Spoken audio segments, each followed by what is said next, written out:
Turkey को क्यों खलीफा बनने का शौक चढ़ा हुआ है। टर्की सोच रहा है कि अब वो खलीफों के सरदार बनेगा और पूरी दुनिया पर उसका राज होगा। कभी कभी लगता है कि टर्की के राष्ट्रपति एर्दोगान को इतिहास के पन्नों से बाहर आने की जरूरत है। ऑटोमन ख्वाबों में खोए बैठे हैं और सच्चाई ये है कि उनकी पॉलिसी एक ढहते हुए महल जैसी है। पहलगाम में हुए आतंकी हमले ने एक बार फिर ये दिखा दिया कि पाकिस्तान की नीयत आज भी वैसी ही है, गंदी जैसी दशकों पहले।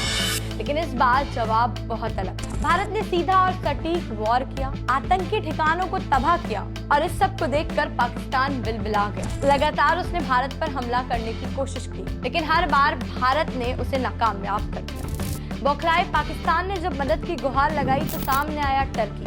अब टर्की ने बिना सोचे समझे भारत के खिलाफ खड़े होने का फैसला लिया और ये कोई पहली बार नहीं था जब टर्की भारत के खिलाफ या भारत की कश्मीर पर नीच सोच दिखाता है। आतंकी सोच को सपोर्ट करते हुए पाकिस्तान को रणनीतिक और सैन्य सहायता दी, यहाँ तक कि टर्की ने अपने खास ड्रोन तक पाकिस्तान को दे दिए और सुनने में आ रहा है कि जो ड्रोन से इन्हें ऑपरेट भी अपने सैनिकों से कराया। लेकिन फिर इंडियन आर्मी तो इंडियन आर्मी है, टर्की हो या कोई भी देश हो, भारत अपने दुश्मन को जवाब दे ही देता। जब भारतीय सेना और वायुसेना ने कार्रवाई की तो ड्रोन का वो हालात हुआ कि एर्दोगान को भी अपनी औकात का पता चल गया। चलिए अब बात करते हैं टर्की और भारत के बीच व्यापार की। भारत और टर्की के बीच जो सीमित व्यापारिक संबंध है वो अब कमजोर हो चुके हैं। भारत के पास विकल्प है टेक्सटाइल, केमिकल, फार्मा और ऑटो सेक्टर में दुनिया भर में साझेदारी। लेकिन टर्की के लिए भारत एक बार बाजार था और अगर भारत ने अपने दरवाजे बंद किए तो टर्की को सीधा आर्थिक झटका लगेगा। टर्की की ये सोच कि वो पाकिस्तान का साथ देकर इस्लामिक दुनिया का नेता बन जाएगा, असल में एक मजाकिया महत्वाकांक्षा है। ना तो खुद की अर्थव्यवस्था संभाल पा रहा है, ना अंतर्राष्ट्रीय मंच पर भरोसा जीत पा रहा है। सिर्फ भारत विरोध की लाठी पकड़कर ये दोनों मुल्क खुद को मजबूत समझ रहे हैं।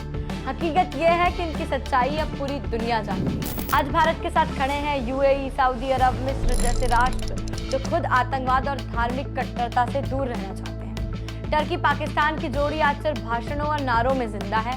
जमीनी सच्चाई ये है कि ये दोनों देश खुद अलग अलग पड़ चुके हैं। रही बात भारत की, तो भारत आज आत्मनिर्भर बनने की ओर है। टेक्नोलॉजी, रक्षा, विज्ञान और व्यापार में जो भी देश भारत से टकराने की सोचता है उसे खुद की कीमत चुकानी पड़ती है। देखें तो टर्की और पाकिस्तान एक बार फिर वही गलती कर रहे हैं। पाकिस्तानी और पाकिस्तानी प्रेमी देशों को वो समझना होगा कि भारत वो देश है जो शांति चाहता है, लेकिन अगर कोई उसकी संप्रभुता को चुनौती देता है तो भारत उसे इतिहास में अपनी जगह दिखा देता है।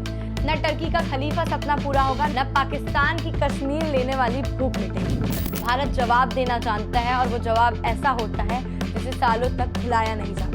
अभी तक भारत ने क्या क्या एक्शन लिए हैं? भारत में टर्की बॉयकॉट ट्रेंड कर रहा है और भारत ने कूटनीतिक तौर पर कई जगहों पर इसका विरोध किया है। आज पुणे के व्यापारियों ने टर्की के एप्पल खरीदना बंद कर दिया है। इससे टर्की को करीब 1200 करोड़ का नुकसान हो सकता है। दोस्तों, हमें टर्की से व्यापार बंद करना चाहिए और टर्की को उसकी औकात दिखाना जरूरी है। बाकी आप लोगों की जिम्मेदारी है कि वीडियो हर आदमी तक पहुंचे, क्योंकि टर्की को उसकी औकात दिखानी जरूरी है। ये बताना जरूरी है कि टर्की जैसे देश जो पाकिस्तान का समर्थन करते हैं, पाकिस्तान जैसे आतंकी देश का साथ देते हैं, ऐसे देश का भारत विरोध करता है और ऐसे देश को भारत बॉयकॉट करने की क्षमता रखता है। फिलहाल के लिए इतना ही। हम और नए वीडियोस के साथ हाजिर होंगे। मैं सलोनी विदा लेती हूं।